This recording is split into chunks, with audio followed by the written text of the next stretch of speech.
हमन के वो जन सामने देखा था पियर का सरसों वाला खेत, वहाँ शूट कर लिए। पहिरा वाला जो सीक्वेंस बाटे वहाँ से गांव का थोड़ा सा एस्थेटिक्स के साथ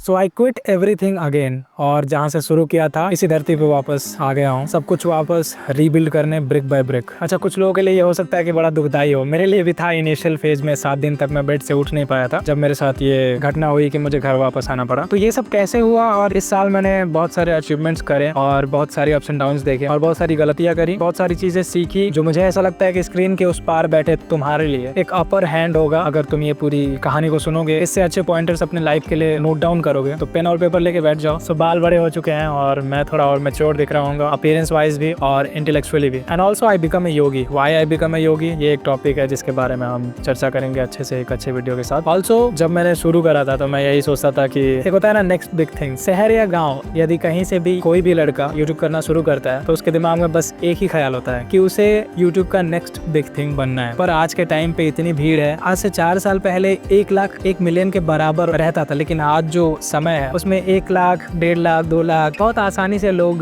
रीच कर जाते हैं। थोड़ा कल्चर चेंज हुआ है, ऐसा मुझे महसूस हुआ कि जो 2-3 सालों में चीजें बहुत तेजी से बदली हैं एआई के आने के बाद। अब लोगों को पता है कि क्या करने पर ऑडियंस ट्रिगर होगी। छोटे छोटे जगहों से लोग भी क्रिएटर बन रहे हैं। अब जाके जो सेलिब्रिटी कल्चर है वो थोड़ा सा अलग हो चुका है पहले से। मेरे दिमाग में अभी जो है वो कुछ इस तरह से ख्याल है कि मुझे एक अच्छी कम्युनिटी बनानी है, मुझे भीड़ इकट्ठा नहीं करना है, मुझे असली लोग इकट्ठा करने हैं जो कि स्क्रीन के उस पार बैठे मुझे देखते हैं और मेरे बारे में कुछ महसूस करते हैं और मेरे वजह से उनके जीवन में कुछ वैल्यू एडिशन होती है। मैं चाहता हूँ कि वो जो भी सामने बैठा हुआ है मेरे इस यात्रा में मेरा साथ दे, मेरे साथ मिल करके आगे बढ़े। मैं तुम्ही से बात कर रहा हूँ। एक हीरो की ग्लोरी जो है वो ग्लोरीफाई होती है उसके स्ट्रगल के इंटेंसिटी। हम उसको कितना सेलिब्रेट करेंगे वो डिपेंड करता है कि वो कितना लड़ रहा है, कितने परेशानियां आ रही हैं उसको, फिर भी उन सब परेशानियों को पार करते हुए वो सक्सेस को हासिल कर रहा है। आखिर में वो जीत जा रहा है।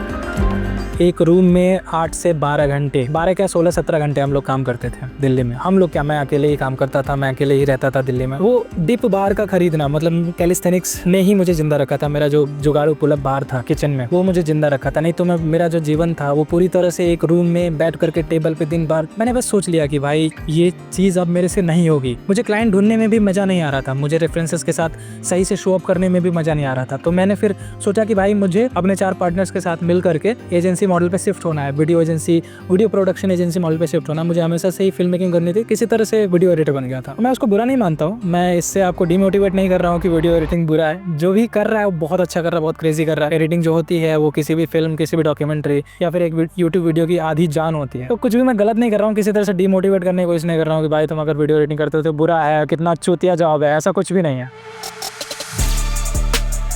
जो इस वीडियो का जो हीरो है यानी मैं, जहाँ तक हमने अपना वेबसाइट वगैरह बना करके उसको सही तरीके से लॉन्च किया, पर अप्रैल आते आते हमें अपनी औकात पता चल जाती है। हम ये आगे नहीं बढ़ा पाएंगे, हम ये आगे नहीं कर पाएंगे। हमारी जो प्लानिंग्स थी उसके हिसाब से हमारी एग्जीक्यूशन नहीं थी। हमने ये गलती करी, क्रेजी प्लानिंग करी। हमें पता था कि हमारी पोटेंशियल इतना है, हम ये कर सकते हैं। यही तो सबसे बड़ी लर्निंग मेरी 2025 में निकल के आई। आपको दिमाग में पता होता है कि आप क्या है, लेकिन जब तक आप प्रैक्टिकली करेंगे नहीं, एग्जीक्यूट नहीं करेंगे, तब तक आपको पता नहीं चलेगा कि आप कितने पानी में हो। ठीक है, one thing I realised as a founder कि जब भी आप एक कंपनी शुरू करते हो तो आपके पास एक इमरजेंसी फंड होना बहुत ज्यादा जरूरी है। और जो लोग आपके साथ काम कर रहे हैं, जो पार्टनर्स, जो को फाउंडर्स आपके साथ काम कर रहे हैं, वो भी एक इमरजेंसी फंड के साथ आए। एटलीस्ट वो 6 महीने साल भर तो लेकर आए, मानकर आए कि उस टाइम तक वो कुछ नहीं कमाएंगे। जितने भी वो गोल्स बनाएंगे, हो सकता है कि उसमें बहुत सारी चीजें सक्सेस ना हो, बुरी तरह फेल हो। एक स्टार्टअप को एटलीस्ट 1 साल तो लगते हैं एस्टेब्लिश होने में, बहुत सारी परेशानियां आती है। दूसरे साल में आपको थोड़ी थोड़ी सक्सेस मिलनी शुरू होती है और तीसरे साल में आप अपने आप को थोड़ा थोड़ा एस्टेब्लिश करते हो। तो ये सब चीजें मैंने फेस करी और मैं अब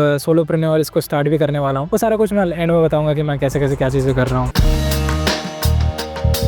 तो जनवरी में पड़ता है महाकुंभ, जो कि 144 साल में एक बार आया था, ऐसा संयोग बना था। और मैं अपना सारा फ्रीलांसिंग वगैरह छोड़ के मेरे क्लाइंट से सबको मैंने फोन करके बोल दिया भाई कि अब मैं 10 दिन के लिए अवेलेबल नहीं। मैं गया, मैंने एक डॉक्यूमेंट्री बनाई, एक अकेला लड़का, पूरा एक प्रोडक्शन हाउस की तरह से पूरा एक अच्छा डॉक्यूमेंट्री बना था। उस टाइम तक का मेरा one of the best work था। सौरभ भाई, एक उत्तराखंड के मेरे दोस्त था, उन्होंने कहा कि भाई बहुत एक्सक्लूसिव कंटेंट था, क्योंकि मैं यूपी गवर्नमेंट के साथ काम कर रहा था, तो उस तरह से शॉर्ट्स किसी को मिला ही नहीं जैसे मैंने निकाल के लाया था। और वो डॉक्यूमेंट्री अपलोड करने के बाद बस 6000 व्यूज है, वो बात अलग है। और भाई ने मुझे कहा कि उसका थंबनेल चेंज करो, थोड़ा बच्चों वाला है, उसको थोड़ा सा एस्टेब्लिश करो, उसको प्रमोशन करो। लेकिन फिर उसके बाद से मुझे थोड़ी सर्वाइवल की शॉर्टेज आ गई थी, मेरे पास पैसे नहीं थे, तो मुझे फ्रीलांसिंग वगैरह में मैं व्यस्त हो गया था। काम तो बहुत तगड़ा था, क्रेजी था। बहुत सारे लोगों ने मेरे को ऑडियो मैसेज कर करके बताया था भाई कि क्या क्रेजी चीज़ बना दी है। हम वहाँ पे थे नहीं, पर फिर भी हम वो इंटेंसिटी महसूस कर पा रहे थे।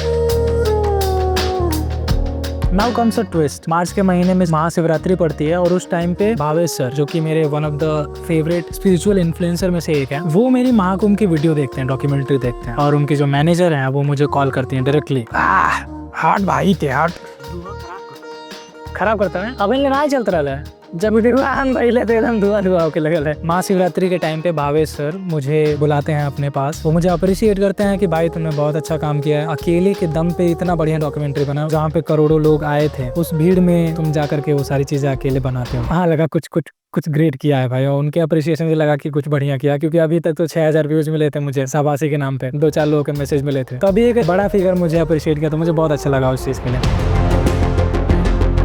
जब मैंने कंटेंट क्रिएशन स्टार्ट किया था 2022 में, मैं सोचता था कि मेरे पास काश एक अच्छा मोबाइल फ़ोन होता, ताकि जो मेरे शहर की खूबसूरती है, जो मेरे शहर की कहानियां हैं, जो एसेंस मैं देखता हूँ अपनी नज़रों से, वो मैं दुनिया को दिखाना चाहता था। संजय अपना गांव छोड़ के आ गया था, असम से दिल्ली में शिफ्ट हुआ था ताकि हम एजेंसी का काम शुरू करें। मार्च के टाइम पे मेरी तबीयत बहुत ज़्यादा खराब हो गई थी, मुझे टाइफाइड हो गया था और मेरा मन बिल्कुल लग नहीं रहा था। मैं वापस घर पे आया था, गाँव पे आया था। मैंने सोचा कि why not to utilise that and make a documentary out of it on my city Gorakhpur. उस टाइम पे हमारे पास सब कुछ था। मेरा वो 2022 वाला सपना पूरा करने के लिए उतने सारे गियर्स बहुत ज्यादा थे, काफी थे। तो मैंने बिना देरी किए डॉक्यूमेंट्री पे काम शुरू किया अपने कुछ दोस्त और बंधुओं के साथ मिलकर। मार्च में मैंने सोचा कि गोरखपुर की मुझे डॉक्यूमेंट्री बनानी है। 30-40% जो काम है वो मैंने अपना शूट वगैरह का कर लिया और मिशन लिया गोरखनाथ मंदिर में, वहाँ पे शूट कंप्लीट कर लिया। और अगस्त में जाके मैं त्र्यंबकेश्वर जाता हूँ, जहाँ पे मुझे एक लिंक मिलता है गोरखनाथ बाबा जी का। शिव रूपी गोरखनाथ योगी जी हैं, वो यहाँ पे 12 साल तक तपस्या किए हुए हैं।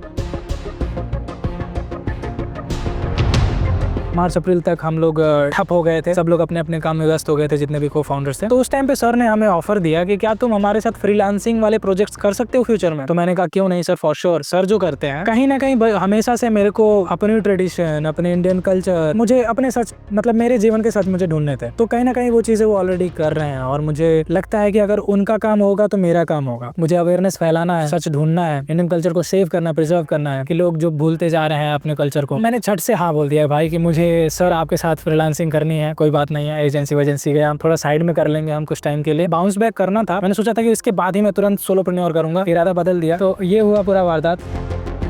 अप्रैल मई जून में फ्रीलांसिंग वगैरह करने के साथ, घर से फरार के साथ काम करने के साथ, हम 10 के सब्सक्राइबर हिट करते हैं। कहाँ पे? त्र्यंबकेश्वर जाके। और त्र्यंबकेश्वर में कब गया था, किसके साथ गया था? भावेश सर के साथ। मुंबई तो मैं पहले भी जा चुका हूँ। पहली बार मैं बहुत खुश था क्योंकि मैं वीडियो एडिटिंग करने नहीं जा रहा था फ्रीलांसिंग प्रोजेक्ट में, मैं सिनेमेटोग्राफी करने जा रहा था। I was so happy actually, I can not explain that feeling. एक चैलेंज और भी था कि भाई वहाँ पे मैं कैनन का कैमरा चलाने जा रहा था। अभी तक जो मेरा इकोसिस्टम था वो सोनी का था और कैनन का R6 Mark II चलाने में थोड़ा सा चैलेंजेस आए, लेकिन मेरा एक दोस्त वहाँ पे ऑलरेडी काम करता है, उसने मुझे बताया, सारी चीजें हमको समझाई।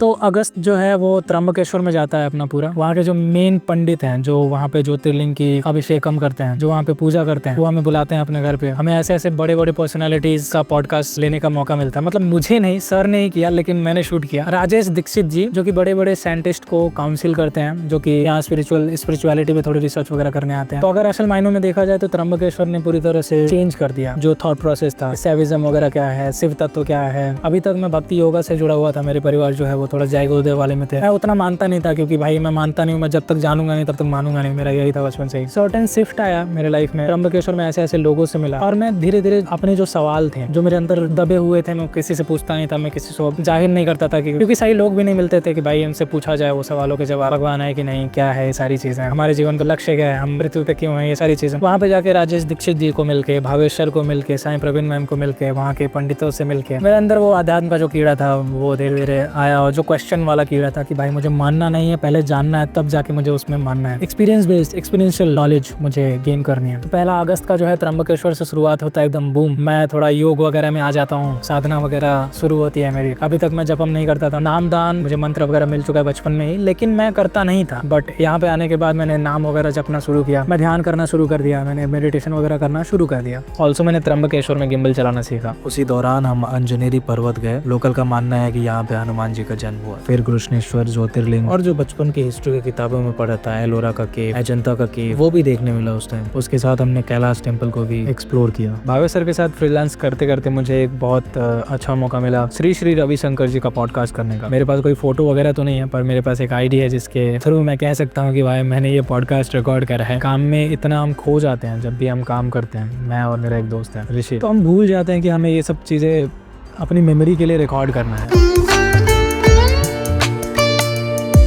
सितंबर पे सर के कहने की वजह से मैं जाता हूँ योगा आश्रम में ऋषिकेश में। वहाँ पे मैं 1 महीने के लिए योगा टीचर का ट्रेनिंग करता हूँ। मैं बहुत सारे फॉरेनर से मिलता हूँ। पूरी वीडियो एक डॉक्यूमेंट्री है जो मैंने बना कर रखी हुई है, जो आप देख सकते हैं। और मेरा मेन पर्पस ये भी था, मैं नहीं जाता, मैं क्यों जाता भाई, क्योंकि मुझे बताया गया था भाई कि वहाँ पे जाने से तुम्हें अध्यात्म की अच्छी नॉलेज मिलेगी, योगा के बारे में और जानोगे, योगा फिलोसफी के बारे में जानोगे, क्योंकि आगे जाके मुझे इस चीज पे चर्चा करनी है, मुझे एक कैरेक्टर आर्क मेरी बनेगी इस पूरे वारदात से। तो मैं फिर कहा कि मुझे करना है, मुझे जानना, मुझे सीखना समझना है, मुझे अपने सवालों के जवाब चाहिए जिससे कि मैं वो लोगों तक पहुंचा सकूं। और ऐसा ही मायने में एक इंसान होने का मतलब मैं लोगों को बता सकूं किस तरह से हमें जीना है। पहले मैं खुद तो जान लूं, मेरे एक्सपीरियंस एंड नॉलेज हो, तभी तो दुनिया को बता पाऊंगा। इस अक्टूबर के महीने में मुझे काफी सारी चीजें नई सीखने मिली, जैसे ड्रोन उड़ाना। मैंने दुनिया के सबसे ऊंचे कार्तिकेय स्वामी के मंदिर पर ड्रोन उड़ाई, और वेरी फर्स्ट टाइम, लाइक एक दिन पहले ही मैं सीखा और फिर अगले दिन मैं उड़ा रहा हूँ। It was a good experience. फिर आता है अक्टूबर, अध्यात्म वगैरह घुस चुका है दिमाग में, पूरे जोन में हूँ, योग वगैरह में हूँ, फिलोसफी में हूँ। सर का मुझे एक प्रपोजल आता है, सर का नहीं आता है सॉरी, उनके टीम से आता है कि भाई तुम यहाँ पे जॉब कर लो, और जब भी तुम्हें जाने का मन करे, तुम्हें वापस जाना हो, जब भी तुम्हें मन करे कि भाई तुमने कर लिया जितना करना है, अब तुम्हें जाना है, तो तुम जा सकते हो। मैंने कहा ठीक है। और मुझे जॉब में कभी भी वैसे आना नहीं था, एक बार मैं जॉब छोड़ के ये सारी चीजें शुरू किया था, पर एक मन से था कि उनका काम देख के उनको इतना अप्रिशिएट करता हूँ मैं कि उनको मतलब एज अ गुरु मानता हूँ, और उनको सारी चीजें मैंने शेयर करी थी। भाई ये चीज है, ये मृत्युंजय खोल के मैंने रख दिया, भाई ये मृत्युंजय देख लीजिए, ये अच्छा भी है बुरा भी है, सब कुछ आपके सामने है। तो उन्होंने बहुत मदद करा, क्योंकि मैं बहुत क्लटर्ड था उस टाइम तक, जीवन में कुछ समझ में नहीं आ रहा था कि यहाँ से गाड़ी कैसे आगे बढ़ानी। तो उन्होंने भाई बताया लीड्स के साथ बहुत ज्यादा तुम कठोर मत हो जाओ, बी लाइक अ वाटर। मैं हमेशा पास्ट को लेकर के बहुत ग्लोरीफाई करता था, भाई पास्ट में मैंने ये चीजें करी बहुत ही कम सुविधाओं के साथ। तो उन्होंने कहा भाई हमेशा तुम पास्ट में ही जोगे तो अपना जो प्रेजेंट मोमेंट है वो तुम खराब कर रहे हो। मतलब गीता का सार में बताया गया भाई life is all about your present moment. And secondly एक कर्मयोगी बनना। मुझे लगता था कि भाई मैं भाग जाऊँ, भाई ये सब अब नहीं हो रहा है, कि मजा नहीं आ रहा है ये सब चीजों में। तो उन्होंने कहा भाई कि देखो हमें ये जो भूमि है वो कर्म भूमि है, हम आए यहाँ पे, हमें अपना कर्म करना पड़े। सांस ले रहे हो तो कर्म कर रहे हो, तो काम करो प्रेम से, अपना 100% 200% दो, और जो फल है उसके हाथ में छोड़ दो, तो सब कुछ सही करेगा। जब उन्होंने ऑफर किया तो मैं भी परेशान था भाई कि मुझे मेरे ऊपर जिम्मेदारियां थी कि अभी मैं स्टेब्लिश नहीं कर सकता हूँ चीज़ों को, क्योंकि सर्वाइवल भी जरूरी, मेरा परिवार भी है, अकेला कमाने वाला मैं, पिताजी बहुत ज़्यादा कमाते नहीं, फार्मर हैं। तो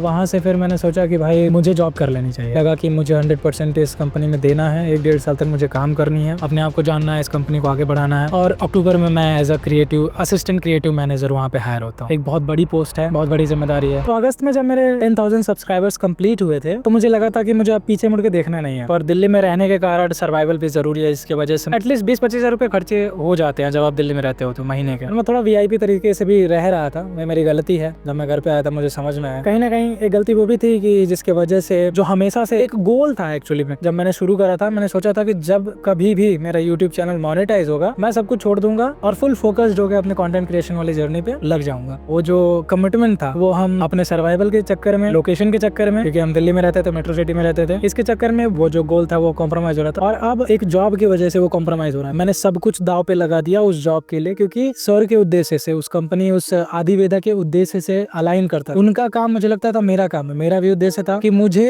अपनी भारतीय संस्कृति को दूर लेके जाना है, उसके बारे में जागरूकता फैलानी है। कुछ परंपराएं जो हैं वो गलत भी हैं जिसके बारे में मुझे आवाज उठानी थी, देश के लिए कुछ करना था, इसलिए भी मैंने सारा कुछ दाव पे लगा दिया और मैं फिर उनके लिए फुल कमिटमेंट के साथ मैं काम करने लग गया। उन्होंने कहा था कि हम 3 महीने में तुम्हारी ट्रांजिशन करवाएंगे एज अ सिनेमेटोग्राफर से as a assistant creative manager के रूप में। 1 महीने बाद मुझे उस जॉब से निकाल दिया गया एक्चुअली। उसके बाद मैं घर वापस आ गया। 1 हफ्ते तक मैं बिस्तर से उठ नहीं पाया। भाई अब व्हाट नेक्स्ट, 3 इंजेक्शन लग गए पूरे साल में। एजेंसी था, वापस जॉब किया जो कभी नहीं करना था, जॉब से निकाल दिया गया। अब आगे क्या? देखो मैंने ये डायरेक्टली कहा कि मुझे निकाल दिया गया उस कंपनी से, ऐसा नहीं है। हो सकता है मेरी ही कोई गलती रही होगी और मुझे वहाँ से जाना पड़ा। अभी भी मैं उनसे सेम इंटेंसिटी पे प्रेम करता हूँ, उनके काम को पसंद करता हूँ। उन्होंने मुझे 2 किताब भी दिए हैं, वो मैं पढ़ूंगा। जब मैंने उनसे बताया कि वैदिक नॉलेज, वेदांत वगैरह पढ़ना है, मुझे लाइफ के बारे में जानना है। हम हिंदू जो हैं वो अपने ग्रंथों की बहुत इज्जत करते हैं, बहुत पवित्र मानते हैं, लेकिन हम उसको पढ़ते नहीं। तो जब पढ़ूंगा तभी मुझे पता चलेगा और मैं लोगों को बता पाऊंगा। मेरा एक हमेशा से गोल था कि मुझे 12 ज्योतिर्लिंग कवर करने हैं, और ना सिर्फ कवर करने हैं, ना सिर्फ वहाँ पे दर्शन लेना है महादेव के, बल्कि उसकी जो कहानी है उसको मुझे डॉक्यूमेंट्रीज बना करके दुनिया तक पहुँचानी है। तो एक डॉक्यूमेंट्री तो मैं त्र्यंबकेश्वर में बना चुका था, उससे 1 महीने पहले ही मैं ओमकारेश्वर और महाकालेश्वर गया था। दैट मीन्स टोटल मैंने 5 ज्योतिर्लिंग अब तक कवर कर लिया है, जिसकी कहानी मैं जानता हूँ। अब बस देखते हैं कि मुझे कितना टाइम लगता है इन 12 ज्योतिर्लिंग पर अच्छा डॉक्यूमेंट्री बनाने के लिए। मेरा एक छोटा भाई है जो कि बैद्यनाथ ज्योतिर्लिंग है, वहाँ की जो पंडितों की लीनियज है जो वहाँ पे पूजन करती है, अभिषेकम करती है, उसी लीनियज से है। तो वो अपने फैमिली से बात कर रहा है ताकि मैं वहाँ पे जाके डॉक्यूमेंट्री बना सकूँ। बाकी मैं काशी विश्वनाथ टेम्पल के बारे में भी थोड़ा बहुत रिसर्च कर रहा हूँ, लिंक और सोर्सेज ढूंढ रहा हूँ।